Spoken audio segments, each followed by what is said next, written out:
When I was 16 years old, my boyfriend raped me in his room, and his parents were just around the corner.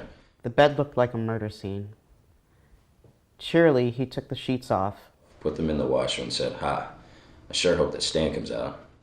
I felt fearful and uncomfortable at the thought of telling my parents, so I only told a few friends of mine. They told me to get out of the funk I was in.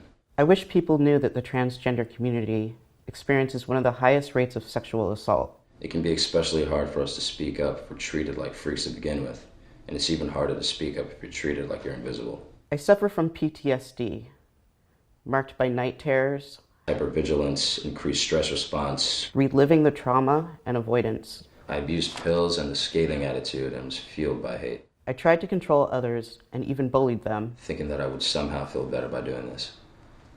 When I finally told my parents, They felt guilty for being the people who brought me to my then boyfriend's home. they thought it was their fault. I assured them it was not true. But they kept asking me, "Why didn't you tell us earlier? Why didn't you report this? Why did I drive you there every week? How could this have happened?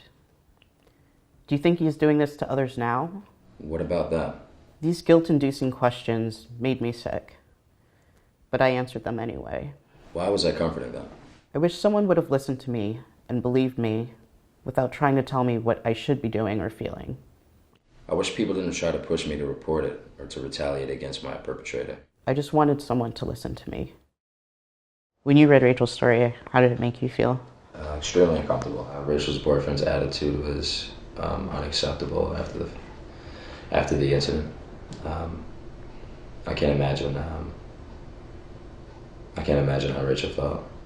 It was very difficult to read, but I also just felt extreme rage building up. Like at Rachel's parents and the boyfriend, yes, but also like Rachel's parents for asking those questions.